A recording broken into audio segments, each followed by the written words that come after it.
আমরা আজকে কথা বলবো আমাদের সেই পুরনো ফ্রি ফায়ারটা নিয়ে। তখন ফ্রি ফায়ারটা কতই মজা ছিল না, আজকে সেই সম্বন্ধে আমরা আলোচনা করব। তো বেশি প্যাক না করে ছোট্ট একটা ইন্ট্রো দিয়ে আজকের ভিডিও শুরু করা যাক।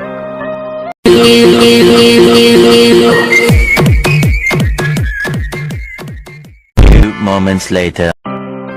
আমাদের সেই আগেকার পুরনো ফ্রি ফায়ারটা কতই শখের ছিল না, সব বন্ধুরা মিলে একসাথে লবিতে গল্প করা ও গেম প্লে করা। আর এখন এগোতে আমরা গেমে যেতাম বন্ধুত্ব করার জন্য, এখন সবাই গেমে যায় কাস্টম চ্যালেঞ্জের জন্য। সেখান থেকেই আমাদের বন্ধুত্ব নষ্ট হয়।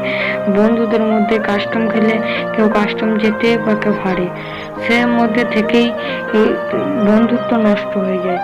তারপর আগেকার দিনে ফ্রি ফায়ারে কত কারোর যদি যদি ভালো ড্রেস থাকতো তাকে কতই সম্মান করা হতো না, আর এখনকার সব ড্রেস একদম বেকার হয়ে গিয়েছে। তখনকার টাইমে গেম প্লে করতে করতে বন্ধুদের সাথে ঝগড়া করা ও কারোর কাছে যদি গ্লুয়াল বা যদি গ্রেনাইট মেডিকিট থাকলে তাদের কাছ থেকে ঝগড়া করে ওসব নেওয়া, বা তখনকার এয়ারড্রপ থেকে ও বলতো আমি আগে লোড করবো, ও বলতো আমি আগে লোড করবো, এসবগুলো চলে গেছে। তখন পুরোনো ফ্রি ফায়ারটা আমাদের কতই শখের ছিল না। এখনকার দিনে এসব কেউ এর মূল্য বুঝে না, সবাই শুধু গেমটাকে খেলে যাচ্ছে। অনেক লোক তো গেমটাকে কুইটও করে দিয়েছে, আর এই গেমটার কোনো ভ্যালু আর থাকলো না। এবার গেমটা আস্তে আস্তে নিচের দিকে নেমে যাচ্ছে।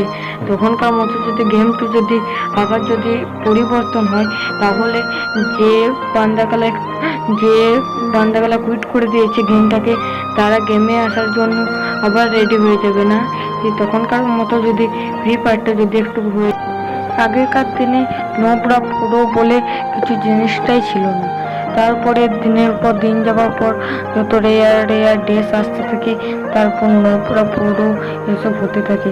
যাদের কাছে এখন ভালো ড্রেস আছে তারাই সম্মান পায়, এখন যাদের কাছে ড্রেস নাই তাদের ভ্যালুও একটুকু নাই। তারা লবিতে গেলে তাদেরকে কিক মারা হয়, ওর জন্যেই তারা গেম থেকে আরও কুইট করে নিচ্ছে এবং সব জিনিসও ব্যাগ দিয়ে দিচ্ছে, জন্য পুরো প্লেয়াররাও কুইট করে দিচ্ছে। আর যাদের কাছে একটুকু ভালো ড্রেস আছে তারাও গেমটাকে কুইট করে দিচ্ছে। এবার এইভাবে গেমটা আর থাকছে না ভালোভাবে। এইভাবে গেমটা চলে গেলে তাহলে আমাদের ফ্রি ফায়ারটা কী হবে? ফ্রি ফায়ার কি আমাদের ব্যান হয়ে যাবে? এভাবে যদি চলতে থাকে, ফ্রি ফায়ার ব্যান হয়ে গেলে যারা গেমের মধ্যে কত টাকা খরচা করেছিল, 20,000 30,000 টাকা খরচা করে দিয়েছে, তাদের কি হবে? বা তাদের ঘরের লোকেরা যদি জানতে পারে তাহলে তাদের কি হবে? সেটা ভেবেই তারা আরও গেমটার প্রতি ভয় পাচ্ছে। তারা গেমটাকে কুইটও করতে পারছে না এবং তারা গেমটাকে ভালোভাবে খেলতেও পারছে না, তারা সবসময় ভয় পেয়েই রয়েছে। আজকের মতো ভিডিওটা এই পর্যন্তই, দেখা হচ্ছে অন্য কোনো ভিডিওতে। ততক্ষণের জন্য tata, bye bye, see you. তো তোমরা সবাই গেমটাকে গেমের মতোই খেলো, অতিরিক্তভাবে গেম সবসময় খেলো না, বা সবসময় অত টপ আপও করো না, গেমটাকে গেমের মতো নিও। ভিডিওটা যদি একটু হলেও ভালো লেগে থাকে ভিডিওটাতে একটা লাইক এবং চ্যানেলটাকে সাবস্ক্রাইব করে দেবে।